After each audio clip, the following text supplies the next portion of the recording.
Alrighty, so let's go ahead and start off with the end game of Path of Exile. So right after you defeat Katava, you're going to be sent right back to the docks. And you can talk to Lily Roth, and you can set sail from Oriath. But there's a couple things that you can do to get some power. If you have done the Labyrinth Trials, you can also do your third lab, but also talk to Lonnie. She's going to give you a book that will give you 2 quests. Another thing that you definitely want to do is type in /passives. Make sure that you don't have any of these missing, with the exception of Deal with the Bandits, because if you side with one of them, then you get whatever bonus. We're going to go talk to Lilith and then go to set sail from Oriath. So this is the beginnings to the very end of the game after the campaign. So what we're going to do is we're going to wake up, we're going to talk to Helena, and we are going to be doing some maps. And so if you've acquired any of these maps along the process, you can now finally use them. Now you can talk to the NPCs if you want to. And we're going to go all the way around. Let's see, it's this way. It might be right here. Oh, there we go.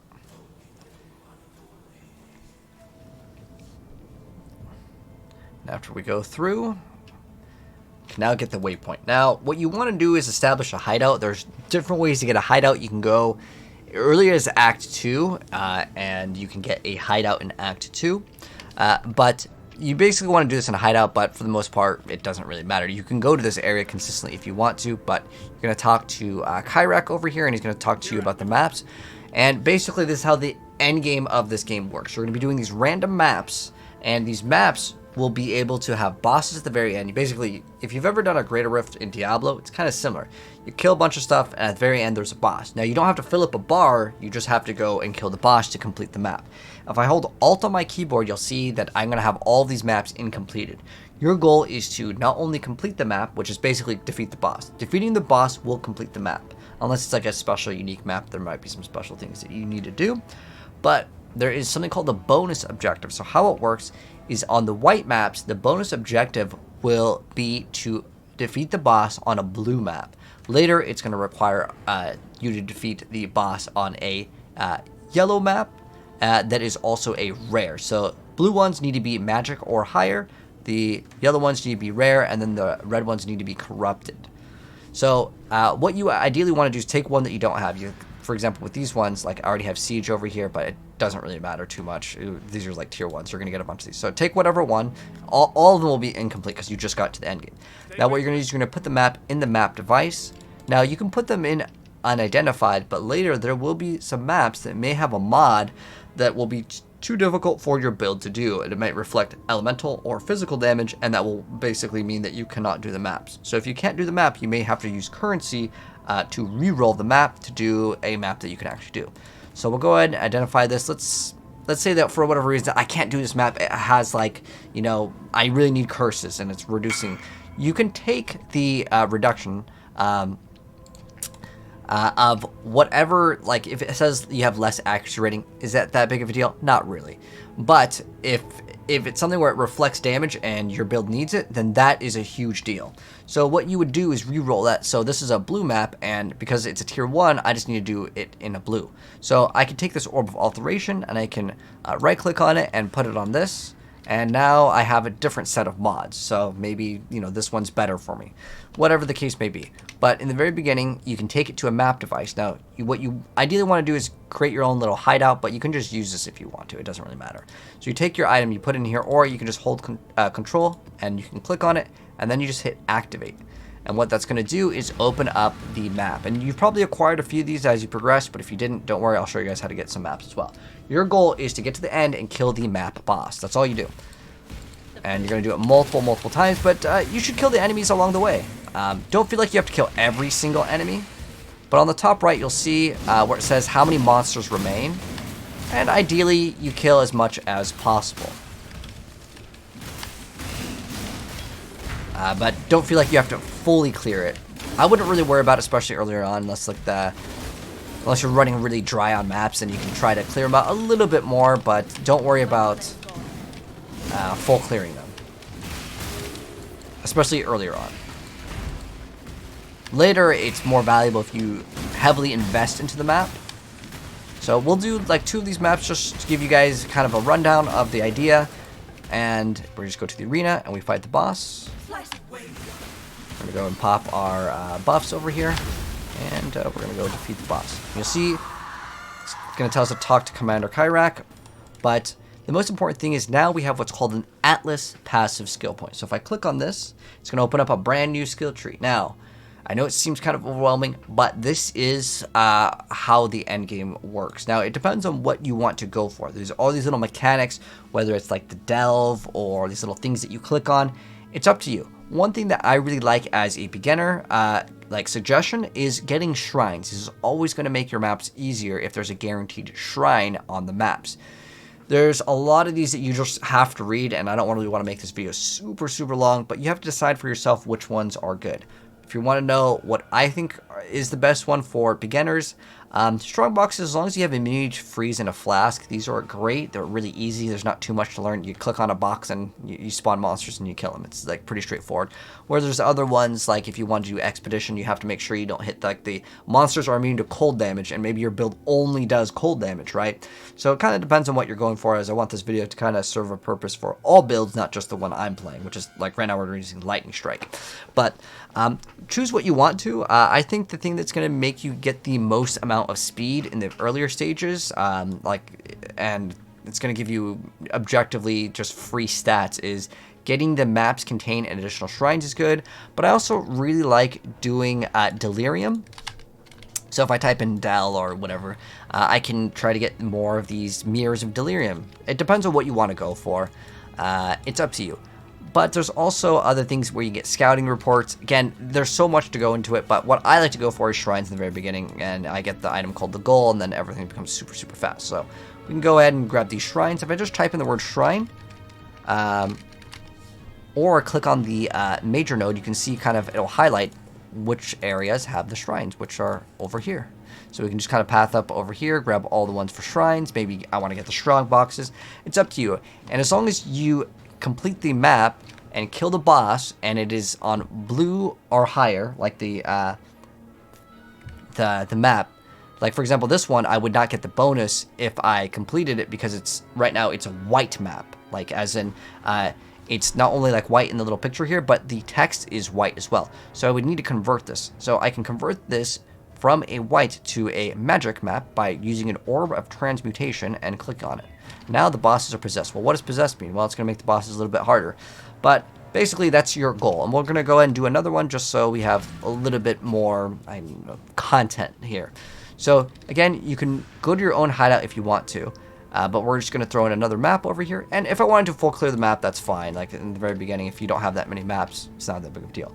So the next question is, where do you get more maps? What if you run out? Well, you can trade with other players. You can get them from Kyrak as well. Let's go ahead and do this another map over here. And you may come across things that you may not have seen in the campaign. They're just other league mechanics. So we're just going to go ahead and just get straight towards the end.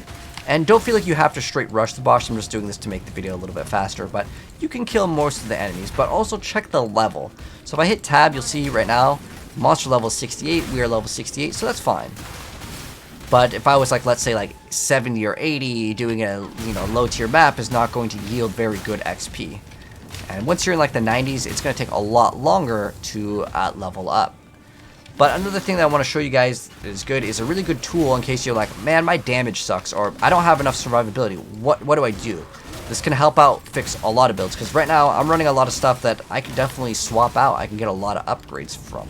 And just because, it's all RNG in terms of like what you're getting while you're just completing the campaign, you're not expected to have like the greatest of gear, right? But for the settlers of Kalguur League, doing all of these mechanics is definitely worth it, because you're getting all of the currency and you can get a bunch of free items from the boat while you're doing maps. And eventually, later in settlers, you can actually have the NPCs do maps for you, which is a really, really crazy thing. But now we get like the ore from that one.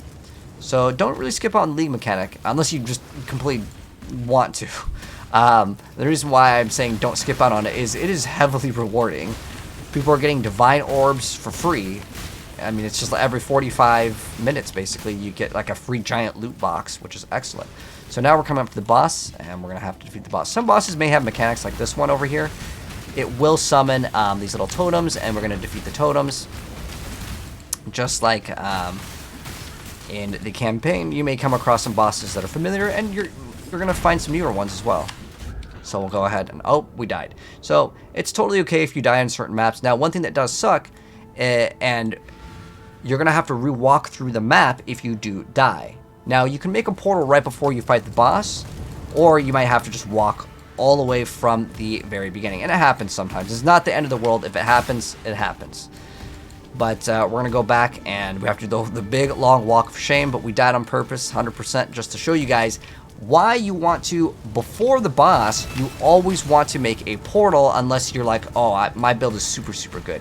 You have another option, though, if you want to run Cast on Death Portal. Otherwise, you're going to have to walk all the way back. So, my suggestion is right before you go to the boss arena, throw up a portal. And you don't have infinite tries. You get 6 tries to defeat the boss. But if you die, you got to walk all the way back. We got a map from the boss. Cool. And now we also have the Atlas skill point. Now, dying in the end game, in the earlier stages, it doesn't really matter that much, but later it definitely matters, as you're going to be losing out on XP. So we also have another Atlas point, and we're going to start moving towards the shrines. That's, again, what I want to spec for. And then later we can change it if we want to. You can also get refund points, just like in the regular skill tree. Now, another thing to mention is over here, I can hit Atlas. So the default key is G, I believe. But it's just over here. Where is it? It's considered Atlas screen is on G. So you can open up your Atlas, and if I hold Control G, it'll open up the passive points, so I can see these. Now, if I open up my regular Atlas, you'll see I completed these, and you'll see that the bonus is checked in. If I also hold Alt, it will show me what cards can drop. And so the cards, how it works is you're going to get a bunch of stacks. So let's see if it shows it a little bit better. Oh, it doesn't really zoom in on it. But you'll see it says like 0 out of 8 and then 76 Simulacrum Splinter. So that means if I get 8 copies of this exact card, I can turn it into the NPC and I can get whatever reward it says. You can see one of them is a 6-link body armor. So maybe I want to run Scriptorium until I specifically get all 6 of those so I can get that 6-link body armor. But more than likely it's better just to go pay like 10 Chaos Orbs and get a 6-link. But basically you want to keep on doing maps. And it's kind of hard as like a walkthrough guide to kind of show you guys all of them, because how it works is maps generally, there are some exceptions, where they will drop adjacent to it. So if I needed this map, Tropical Island, I would keep on doing whatever is kind of got these little dotted lines towards it. So that's what you'd want to actually try to do. And if you're running out of maps, where can you get more maps? So you can go to Commander Kyrak, and you go to purchase items, and you can see he will sell a bunch of maps for different forms of currency. And if you need to see if you've done them or not, you just hold Alt. And that's basically what you want to do in the end game. Keep on just slamming out a bunch of maps, and I'll be making a part 2 of the end game guide. But pretty much, again, do these maps again and again. You don't have to do them here, though. You can go to your own hideout, which is this little button here. If you need to get a hideout, you can go to Act 2, and you can get one in the Dreaded Thicket. It looks like a little fleur-de-lis, this little blue icon. You go over there, and you kill all the monsters, and you will eventually unlock a hideout, and then you can have your own little base. And I'll show you guys what mine looks like real quick. All right, so here's what my hideout looks like. You don't have to copy mine, but there's a bunch of different ones. You can go on websites and download hideouts, and you can kind of customize them. It's all free, by the way. So you can see I have a stash over here. I have like different NPCs. You can set these up by clicking on this little thing over here. When you talk to Helena, you can access your own hideout. And you can see how many portals we have. Once we run out of portals, there's no more entries to that map. So if you die on the boss 6 times, well, then you don't get to complete the map. But basically, yeah, you just want to slam out a bunch of maps, and you can add different NPCs. If I go to edit, we can do import, export like the map. We can add music. We can do different little decorations. We can add utility, which are basically NPCs. So I can put the NPCs in my map. So I put most of these in here already. But if I want to remove or add the NPC, I can put them over here, and now I can move them over here. If I want to rotate them, can kind of customize them to like fit whatever I want to go for. And once I'm done, I just hit this, and now the NPC's here. So you can add the NPCs to maybe talk to for, like, you know, you want to put in the divination cards or whatever thing that you want to. So basically, your main goal, keep on slamming out a bunch of maps. You'll eventually go into the yellow maps, and the yellow maps you want to do on the rare or higher. And so if you need to do rare or higher, that's going to be Orb of Alchemy. Or if it's already blue, let's say I needed it, okay, this one's already yellow, but let's say it was blue, I may need to use a Scour Orb to reduce it from a blue map, or I can use a Regal Orb to convert a magic to a rare. It depends on what you're trying to go for, but that is another way where you can re-roll the maps to whatever you need. But your main goal also is to maybe get more power, right? And I want this video to be good for all builds, not just the one we're currently playing, which is Lightning Strike. And we actually need to do a lot of upgrades on our build. So one great tool and website is called POE NINJA. When you go to this website, you want to click on builds. And you'll see all of the different classes people are playing. You can see all the different popular things. Let me move my face out of the way. So you can see everything over here. You can see right now, one of the most popular skills is Lightning Strike. If I click on Lightning Strike, well, maybe I want to check out which one I'm playing. You can see there's 34% of people playing Deadeye over here. So now it's only going to be showing Deadeyes that are using Lightning Strike as their main skill. So if I click on this over here, I can bring up their page, and it's probably going to be, it's going to be all pretty much claws. And the reason why people play claws is because then you can have a shield. Now, if you are like kind of in the earlier stages, like right now we just got to the end game, right? So we may not want to copy everything, just keep that in mind, but at least it'll give you an idea what you may want to play.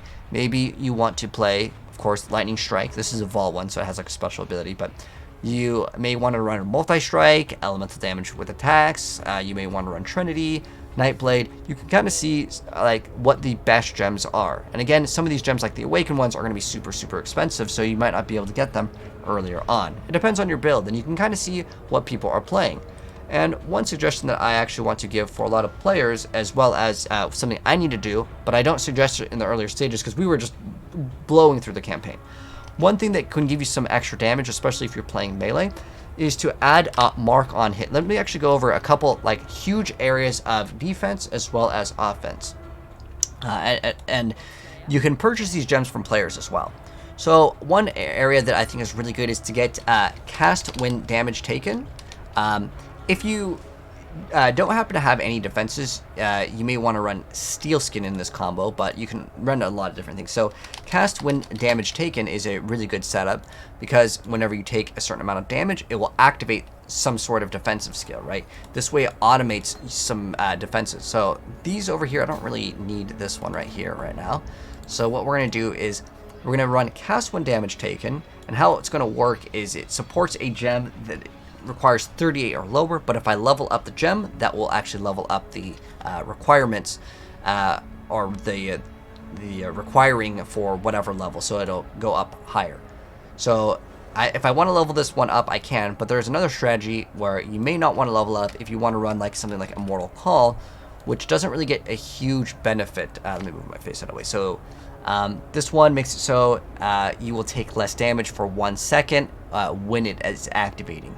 So this one, you can see it says requires level 34, so I can level it up a couple times until it's 38 or under, and then I can run this setup. What I like to run is Steel Skin for bleed immunity. So Steel Skin is great because it will remove bleed. So what you can do is you can run Steel Skin plus cast when damage taken, so it's going to automatically activate for free. Well, I say kind of for free because you don't have to push the button, but it still costs the mana. So that's a little setup that's going to give you extra free defenses, and now I don't even have to like use Steel Skin. You can also put it on left click, but it's pretty simple if you just run it like this. So that's a little setup. You can also run increased duration to make it last a little bit longer. So it's just like free defenses. Obviously level this one up.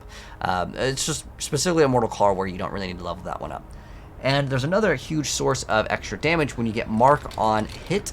So you can run Mark on Hit as well. It might actually be in one of the builds. I don't know if did we remove that POE website. Okay, so a lot of people are probably also running like Mark on Hit. It's going to be like Mark on Hit. Let me see if they have it in this one. Okay, here it is. Mark on Hit, and they're also running Assassin's Mark. So this is a nice combination because how it works is when you hit a rare or unique enemy with an attack, it's going to apply that Assassin's Mark, which is going to give you an extra power charge when you slay the enemy, or extra critical strike chance. Since I'm not running crit right now, I may want to run a different mark. So there's a couple different marks. If I type in mark, you can see it may be in another category. There's a couple different marks for the skills. There's Assassin's Mark.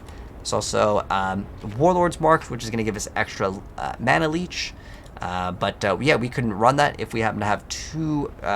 If we run this one, technically works. Where is it? That's Alchemist. We can run Sniper's Mark. This one makes it so it. I usually run this one because I'm playing bow, but it makes enemies take increased damage from projectiles. There's a lot of skills where you might have a projectile that comes out, and so you can do more damage with that. Assassin's Mark might be better for our build if we were going for crit, but right now I'm running Precise Technique, which I will unspec out of later, and we will go crit. So we can consider running, let's say, for example, on the setup, if I was to have a blue and a green, because I don't have one at the second, but I would then run the same thing that the other person was playing, which is Assassin's Mark. But since I don't have it and I still have a projectile, I can still run Mark on hit, and then I can also run Sniper's Mark, and then it will work with the other projectiles, so it's going to make them take a little bit more damage. So there's a lot of ways where you can increase your damage, and then also you can look at getting different auras. See, he's doing cast 1 damage taken, he's running a life tap, so it uses life tap. What that does is uses your HP instead of MP. So remember how I was saying it costs mana before? Now it's just going to cost HP. And then he's running Molten Shell. Molten Shell is one of the stronger ones in the game, but it does not give you bleed immunity. And for beginners, this might have... Okay, so he's running this to get rid of bleed, but it's another source of just allowing stuff to be automated, because it makes things much easier. Because if you take a high physical hit that applies a lot of bleed, and you're not fast enough, you might die. So doing this can work. It's not bad at all. It's just that I like to be as beginner friendly as possible, and that's why I recommend Steel Skin to remove bleeding, because then you don't even have to push the button. So it's pretty easy. Another great thing to look for on amulets and rings is non-channeling skills have minus mana cost, and then everything is essentially free for your skills, so you never run out of mana. But just checking out other areas of upgrades is always good. Getting your flasks up, and then just checking out what other people are playing, as I just got to endgame myself, so we're going to have to do things like we need to run returning projectiles and getting other gems, and just kind of check out what other people are playing that are playing kind of your similar, like maybe the class that you're playing. Maybe you are playing a Slayer and you're like, I want to play Lightning Strike Slayer, or maybe you want to run, I don't know, Flicker Strike Slayer. Whatever the case may be, look up POE.Ninja. It's one of the greatest tools that you can use for the game. But I know there's kind of a lot of explanations there, but keep on slamming out maps, man. Your whole goal is just to complete the entire atlas. Do you have to do all of these? No. Do you have to do every single boss in the game? Not really. Your main goal at the end game is to try to look at what do you want to complete. Check out the challenges. There's a huge list of challenges, and in fact, all of the things that we have right now on our character, these were from previous leagues, and I got all of these cosmetics for free. You can get a bunch of cosmetics for free by just completing the challenges, and they show you what the rewards are, although it's going to be really tiny. So if we go to the challenges over here, you can see it's a very tiny picture, but that's what you get. Those are the rewards, and every X amount that you get, like this one, you get a rune character effect. This one gives you a finisher. This one gives you a portal, and this one gives you a cloak. This one gives you a weapon effect. So those are things to kind of look forward to, and just click on them. It'll tell you kind of what you need to do. If you don't know what the heck some of these are, just Google it. It'll be a lot easier than trying to find out in game. But anyways, that's going to go ahead and wrap it up for part 1 of the end game. Again, your whole goal, just slam out as many maps as possible. If you need maps, again, Kyrak is your friend. Also, trading is your friend. The best way to trade is just go to the Path of Exile trade website, and then just type in whatever map that you need. So there's a category, I think there's a map category, isn't there? So you can go to map tier, you can look at the exact like area level, whatever you're looking for. There's like little filters there for the map, but if I needed like, I don't know, beach map or something like that, I could type in beach map, and then boom, beach map, hit enter. You can see I can buy this for 3 Chaos Orbs. But again, don't try to start off with the red ones. Work your way up from the white ones, but make them magic rare so you can get the bonuses and complete your atlas. Again, my suggestion would be just in the very beginning, I think the most beginner friendly one is probably like shrines, because it literally doesn't make it like harder. Like some of the other stuff, you take strong box, you freeze, and you die, and it's going to be painful. Anyways, that's it. Just keep on summing up maps, and I'll update with like a part 2 guide of the endgame for not only our build, but yeah, we're gonna need to get a 6 link. We're gonna need to get like the proper gem set up here, but we're basically 1-2 shotting everything anyways right now, so I'll worry about it when we actually need to get more damage. Anyways, that's gonna wrap things up for part 1 of the endgame guide. If you guys enjoyed it, drop a like on it if you're new here and you want to see a follow-up in the future. Sub, turn on that bell, and I'll see you guys in part 2 of the endgame guide.